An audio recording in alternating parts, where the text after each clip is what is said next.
Welcome back to the Extra Rep Podcast, guys. I'm Josh. I'm Liam. Today we're going to talk about natural testosterone hacks that actually work. So you've seen it all before. A lot of people will claim that certain supplements, certain things are going to boost your testosterone. So we're going to talk about a few different things, mainly what actually works, and then we'll obviously talk about things to probably avoid as well. So I guess into the first sort of segment, Liam, will be, I guess, why do testosterone supplements get marketed? Well, people are marketed as that they have low test with all these symptoms, whether it could be something else, and every male knows how important testosterone is for building muscle, so it's actually quite an easy market. It's just the same as anything. It's like someone's got a pain, there's also misdiagnosis, but they think it's the diagnosis, so then they'll be like, oh yeah, everything I'm doing XYZ is not working for building muscle, so I must be low test, without actually getting their bloods tested or anything. So what's the alternative to not go through all those barriers, not change the lifestyle, change your sleep, get your blood test or anything? A $70 test booster. That must be the answer. Yeah, and people, how do I put it? They're so like, okay, if I'm not growing muscle, it must be because of testosterone. Like that must be the issue. Like if I boost my test, people will say, okay, high testosterone will equal high muscle growth always, which sort of isn't really always the case, depending on what you're doing. So synthetically it is. Yeah, synthetically, but yeah. Unfortunately, I think, and we may as well just cover this, straight off the bat, is that if you're going to take any sort of legal testosterone booster, it's just a load of shit, really. Some aren't, some are. I would say 80% of them, you're wasting your money.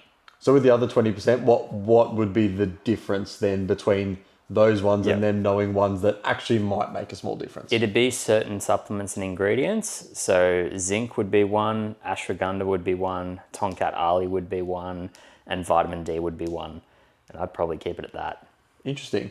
Rabbit hole with ashwagandha. Yep. I've heard that it like sort of numbs people's emotions to a certain point. It can. So it works on a certain receptor in the gut, which, I've talked extensively about gut health with the mood and then serotonin and dopamine receptors. So, and I still think it's a genetic thing because I took night ops for 2 years straight and that had 600 milligrams of ashwagandha in it before sleep. Never noticed a side effect. I've got one client, shout out to you, Locke, he's been on night ops for about 3 years straight. No side effects, whatever. But there's literature and research out there that if you take it for about 6 months every single night and don't cycle on or off it, then some people have noticed that they just go completely numb. They feel like they can't feel emotion anymore. They can't get excited. They can't be sad. They just feel like it's a state of numbness, and it takes several weeks out of their system to start getting back to normal. Yeah. And I think it's rare. Yeah. And I think like that's the thing, everything we talk about, like there's always going to be, side effects of certain supplements and things, which is why it's so important to, have your own journey and get your own, proper personalized diagnosis with that sort of things. Because, too much of anything can, lead to negative effects. Like we know you can drink too much water and die. So it's like there are things that you really need to, I guess, focus on when we're talking about these sort of things as well, especially when people are marketing testosterone boosters as the be all and end all of things. I think probably the number one thing you can do to improve your testosterone is just to sleep more. Yeah, sleep 100%. The other one would be build lean muscle mass and have more in your frame, but sleep is the precursor to that, apart from the training stimulus, obviously. But yeah, if your testosterone's in the gutter, sleep number one. Yeah, and I think so many people just underlook that. Like people are like, I sleep fine. If you say you sleep fine, you don't sleep fine. You sleep like shit because you don't know what good sleep is. Well, tell them about your new tracking ring. Yeah, so I've been having one of these, the real cheap, like the cheap version of the Aura ring. Everyone would have heard of those. Normally like $500. So I got like a Kogan QR ring, I think it's called. They're like $120. Really interesting. Like my sleep, obviously I prioritize it pretty well as a coach. So one thing I did notice was that, and this could be a little hack for you guys as well, potentially, like pretty consistently good, around 90 to 95. And then I realized I was spending some money on nasal strips every night as well. Yep. And one night I just forgot to put the nasal strip on and it tanked down to about 80. Like still slept okay, still did this, but woke up once or twice. And I was like, oh, that's interesting. I'm like, oh, maybe this does work, because I thought at that time it was a piece of crap. It wasn't working properly. It was just, oh, you're always sleeping well. And then I tried it again like last weekend, and the same thing happened. Went to like 82 or something, and then straight back up to around the the mid 90s from there. So I use Breathies, so I don't know if you guys use them. They sent me a care package as well, so we'll get them to sponsor the podcast eventually. But yeah, that could be a really good little hack for you guys. But for most of you, it's just going to bed on time, getting 8 hours of sleep, getting off your phones, cool dark room, all the stuff you say you're going to do but never do. Well, not just going to bed on time, waking up at the same time, being in a circadian rhythm of going to bed, waking up at the same time every single day. The more vitamin D you get throughout the day, the more your melatonin is going to produce at night, which is a really powerful antioxidant. And also it's a hormone as well that releases pretty much the deep sleep cycle that you go through when you go to bed. So honestly, it's a game changer. Yeah, I think that leads back into, like, we were going to talk about, micronutrients and deficiencies and that, and vitamin D tying into sleep. Like, if you can sleep well, wake up, get some sunlight, especially early in the morning, that's really going to set you up for success sleep-wise. And then obviously... Testosterone. Testosterone. So if you're low in vitamin D, getting shit quality sleep, your testosterone is going to absolutely tank. So I think those are two really key things you can do that are really simple to straight away, do much more than any natural test booster is unfortunately going to do for you. Yep. There are two others that I will say that are super important. Number one is diet. So just remove all processed foods from your diet. Like any form of stress or inflammation you cause on your body, it's not going to precursor to testosterone at all. We want to reduce that as much as possible. Not testosterone, but the processed foods. The other one would be make sure that, well, actually that falls into the micronutrition category with just removing processed foods and getting whole foods in. So I guess that's sort of a 2-in-1 there. Then I'll add another one to that and just say, just keep your stress as much as possible to the lowest. Like emotional, not necessarily physical, because that's a good thing, but we don't want to overdo it. But yeah, stress I've seen just be the root cause of so many people's issues, because if someone's mind's racing too much and they're so stressed that they can't sleep, then that has the impact on testosterone. If someone can't perform in the gym because they fatigue too quickly because they've got too much stress going on elsewhere, that impacts testosterone. It's funny how it's like everything just comes back to impacting it, which is why we're such big advocates for, like, you can't just take one pill or one thing and think it's going to magically change everything. Of course, there are things that are going to potentially be the thing that helps significantly, but it's got to be in conjunction with everything else. Yeah, I think everyone is way too quick to jump on synthetics, and especially like TRT as well, which for people that don't know, it's testosterone replacement therapy. It's still taking steroids. It's just a smaller dosage. It's 150 to 175 milligrams.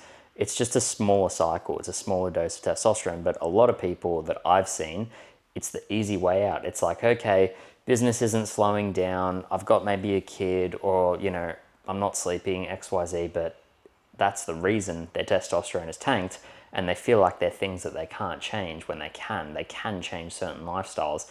And yes, you may get a shit night's sleep from your newborn, or yes, there might be stress at your job, but there are always other things that you can reduce that stress. You can spend a lot less time on your phone. That's a big one.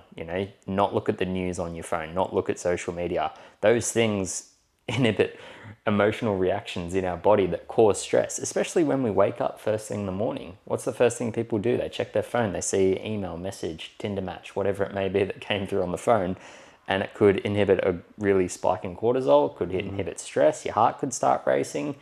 All these things impact testosterone. So I just hammer it home because I see so many people be like, I think I've got low T, and then they want to jump on hormone or replacement therapy straight away. And I'm talking like mid to late 20s.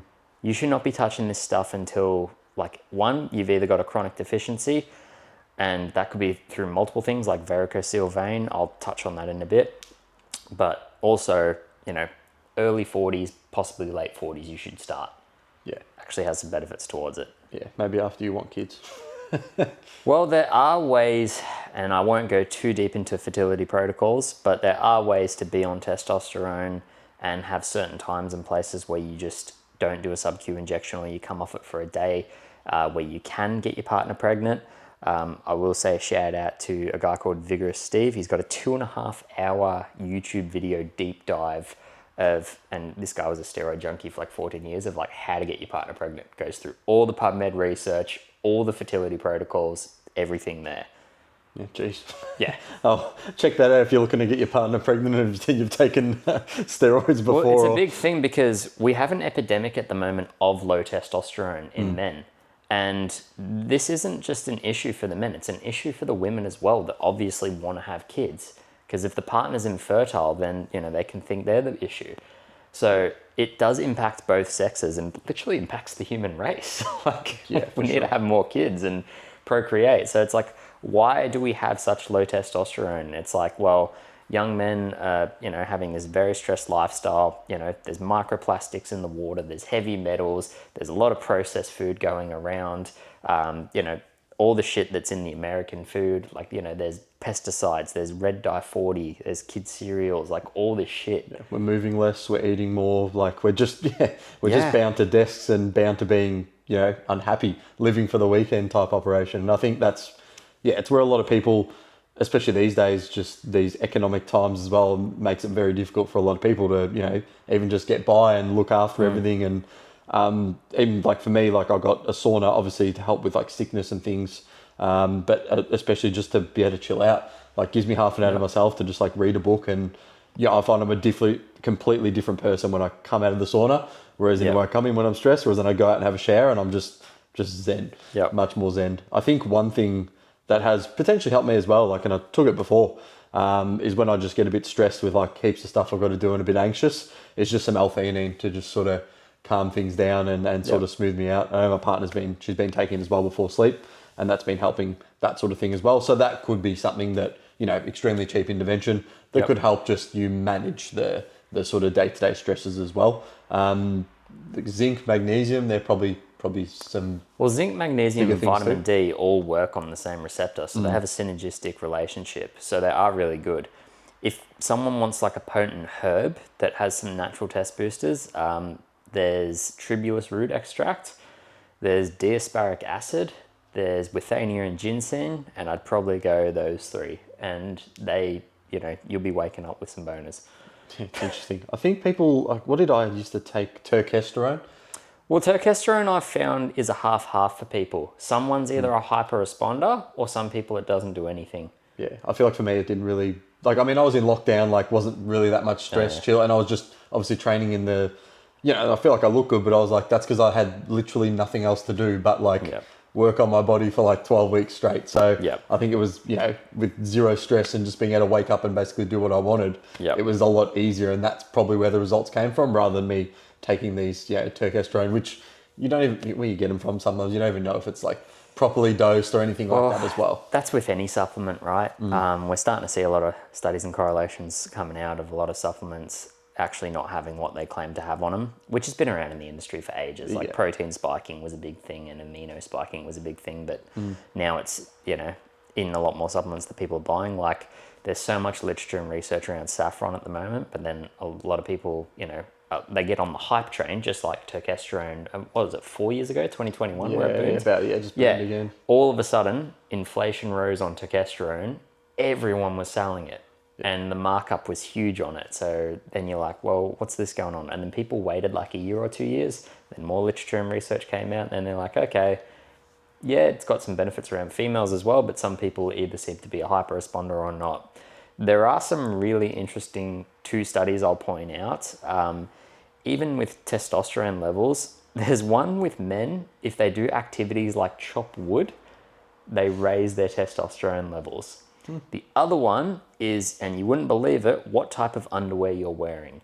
So if you're wearing polyester underwear, it can have endocrine disrupting sort of hormonal fabrics going on there. So if your nutsack is literally exposed, because that's where we store our testosterone for people that didn't know, if that's exposed to polyester and it's on that fabric and rubbing against the skin for 12 hours a day, however long, then that can create some really issues around SHBG, which is your sex hormone binding globulin. It can raise that so it doesn't distribute free testosterone throughout the body. There's another protocol where people have been known to ice their testicles for that specific reason. That's literally what I was about to mention. There also is, and we're going a bit TMO, too much information, sorry, TMI, but the one that I mentioned before was a varicocele vein. This is worth getting checked out from your doctor. This does require surgery, but some males between their shaft and their balls, they can have like an enlarged vein that's actually inhibiting that testosterone, so it doesn't get distributed or released. So this is why some teenagers like get puberty late and can honestly be like not have like, you know, the old myth back in the day, it's like, oh, your balls drop and your voice gets deep. Yeah, yeah. So the varicocele vein stops that from happening. So this is why some people can have a higher voice, and that they didn't go through that periodization in puberty. So then they have to go to the doctor and actually get this corrective surgery, so their body's actually not hypergonadism or gonadal. It's one of the two. Yeah. So their body's not hypergonadal. I think that's the one. And yeah, it can impact thyroid markers as well. It's honestly crazy what can impact testosterone in a male. Yeah, geez, that's a rabbit hole and a half, isn't it? What was that? Is that step one? Is that the underwear that a lot of people Step one's bamboo, which is good. Bamboo underwear. I use one called Cool Beans, which is hanging right there, because they actually have like a pouch that lets your balls breathe. And we just had summer here for 4 months and going out walking all the time. Yeah, you get a bit sweaty. There is another study, and I think this does relate to every male, but you would not believe it. The correlation between how much an income a man is earning and his testosterone levels actually go hand in hand. It's quite interesting. There is I honestly think there's a Psychological component of a man's earning more money, he feels more like a man. Yeah. Feels more like a provider. I guess feels that's, more like it goes back to, boss. being a provider, being, for your family, you're the one who does this, It goes back to those, like animalistic, cavemen type, behaviours where, society's a lot different now compared to what it was, what with, it used to be the man would be, provide, do the family, the wife would do, the kids and the cleaning and that, and that's not what we're saying, is that it should be like that. But I think there has to be a balance between that, because a man still does need to be able to like provide and figure out solutions and that. And I think that definitely helps with testosterone production and being in that sort of space. But we can also play devil's advocate, right? Because the big dog business owner who's jacked and shredded and make millions, he had to go on hormonal replacement therapy because he just neglected every single thing else in his life. He neglected his diet, his relationships, his sleep, all that stuff. So in order for him to perform, he had to then jump on test. So does it go hand in hand? Yes, unfortunately. Yeah.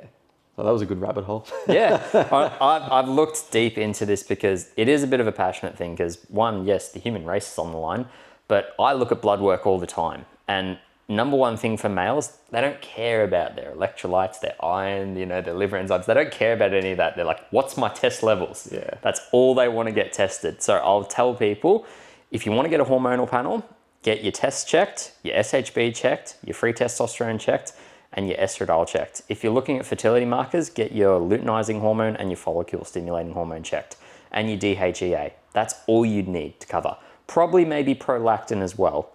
Yeah, I think it's probably something I'll get checked very soon as well.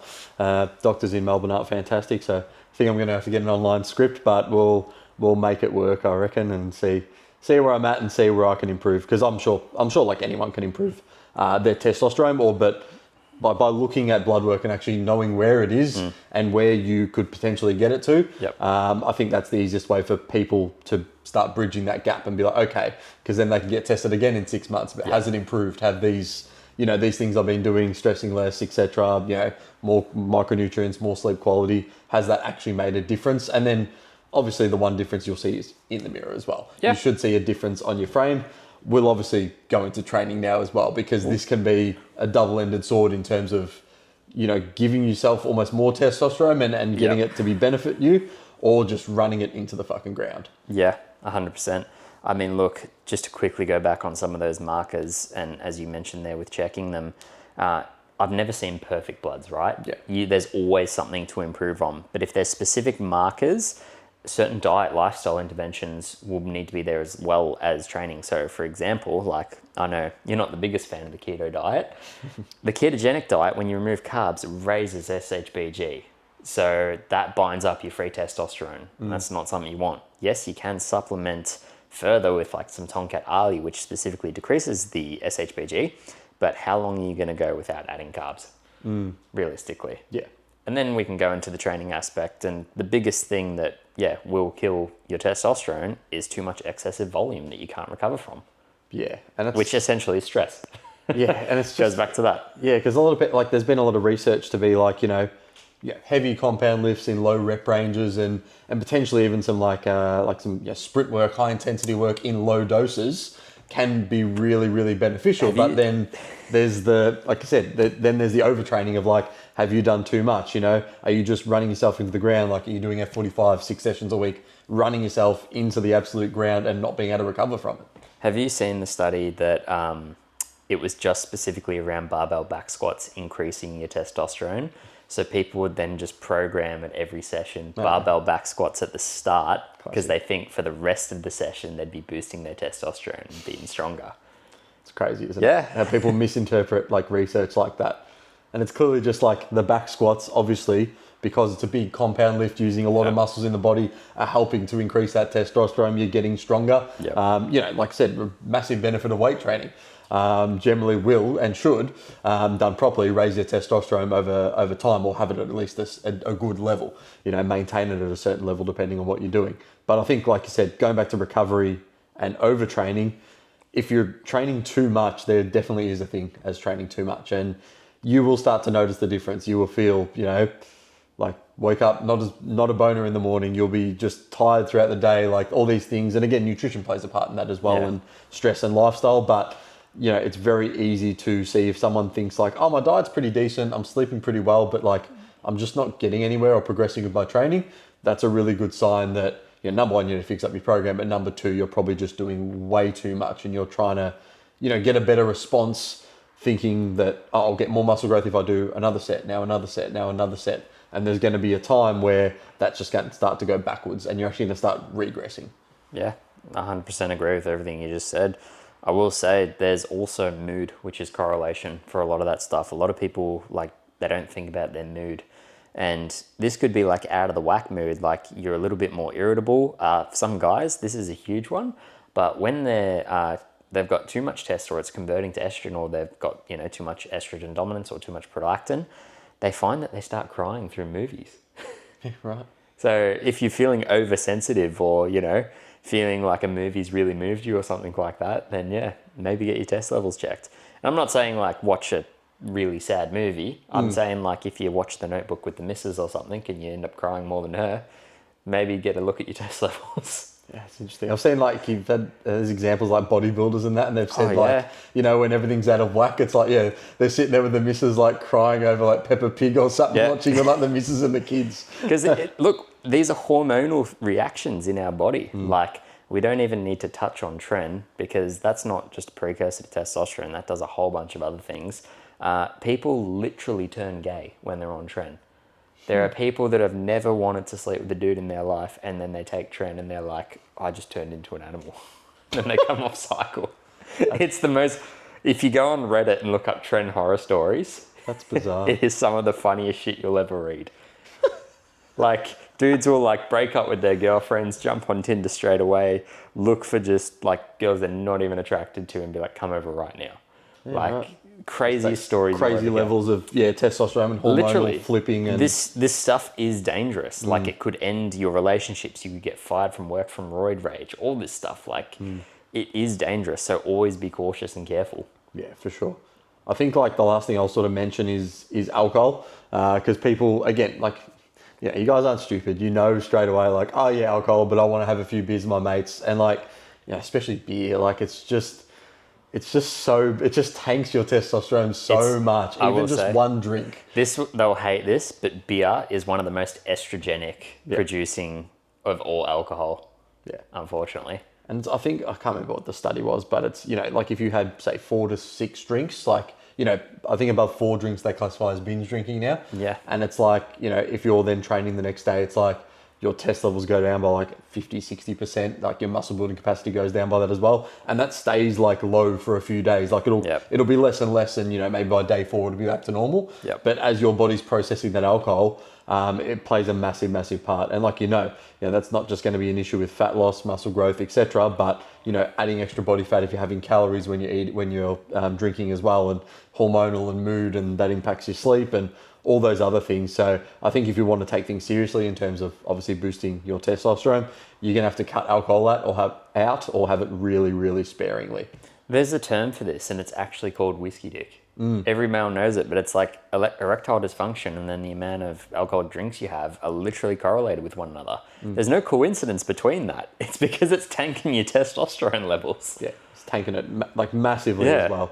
And you'll notice the difference, like especially in the gym. Like shout out to Vin, one of my clients. He had a big night on a wedding a couple of weeks ago, and like we were doing the program on Monday, and I was like, bro, what's going on? Like just things weren't moving like they normally move. And he's like, oh yeah, I had a big weekend. And I was like, oh, interesting. And then when we came in again next Monday, it was like, yeah, same exercise, doing a shoulder press, and he's just like, 3 reps more, and I'm just looking at him like, didn't drink on the weekend, did you? He's like, nah, I feel good, man. And like he knows, like he's like, it's crazy though, just how much of an impact, because everything else was spot on. He's like, I still got back on nutrition the next day. I still tried to sleep well. I got on water. Electrolytes, everything was like, he tries to get straight back into it, because he doesn't want it to affect him too much. But unfortunately, it does for days on end. We try and talk ourselves out of it. Yeah. Every time, which is interesting because there is always that like, oh, well, power of the mind. Like if I think it's not going to affect me, it's not going to affect me. I can still perform. We had a mate, we won't name him, but he was from our old gym that we used to work at. And every Sunday he used to come in and train legs when he was hungover. Yeah. And I was just like, how do you do it, man? He's like, trust me. It's like, he said he had the mental battle all day because he'd always come in at like 4 or 5 p.m. He'd have the mental battle all day and then he'd just get it done. And he said he'd feel amazing. Yeah, it's crazy though. Like, again, I can't do that. Like Monday, if I'll drink once every 6 months, and then if I go have a session on Monday, like it's feeling so difficult. Awful, like the weights that you normally lift are just feeling like twice as hard. Like normally, again, you can still potentially hit them, but to actually hit then progressions makes it all the more harder. And again, your mind wants to play tricks on you and do all that sort of stuff as well. And that's the last thing I'll touch on is just your mindset around this sort of stuff. There's probably been studies to prove that like if you're just thinking about getting better, going to the gym, doing all these right things, your testosterone level is probably going to slightly raise because of it. That like power of self-belief, that willpower. Like when they do the placebo studies of people who take pre-workout or they don't, and they tell them they're on steroids and they lift more weight. So it's really, really interesting the power of your mind and how that mindset works around obviously getting stronger. And then as a result from that is a natural testosterone booster. Yeah. Like people watch training montages on YouTube before they go to train, and that can increase performance. Music, there are studies out there that unfortunately show that if you scroll social media in between your sets, you do actually fatigue yourself to the point where you do reduce motor unit recruitment. So that's one to know of. But bodybuilders back in the day used to literally meditate and visualize in between their sets. So they'd do like an absolute strenuous set. They'd have their 3 minutes to recover and they'd just sit there in silence, breathe, drink their water, whatever, and visualize the next set. Visualize themselves doing the rep, achieving them 8 reps. Because their mind would talk them out of like, okay, we just did 8 reps and that was brutal. The mind straight away goes to, there's no way I've got that in me on my second working set. And they'd sit, meditate, hype themselves up a bit, and then they'd just go in and smash it out. Yeah, it's really, really interesting, the power of the mind, obviously on top of, all the other stuff that we've just covered there, guys. So I think that'll give you a really, really good insight into, some natural hacks that are actually going to help you boost testosterone in the long term. Of course, blood work's going to be a great place to start. So if you guys do need some blood work help or anything like that, make sure you contact Liam through his Instagram at Coach Liam C. Murphy. And again, if you need any help on anything else, feel free to contact me as well at Action Fitness Nutrition on Instagram. But that's the podcast, guys. Until next time, we'll see you then. Yeah.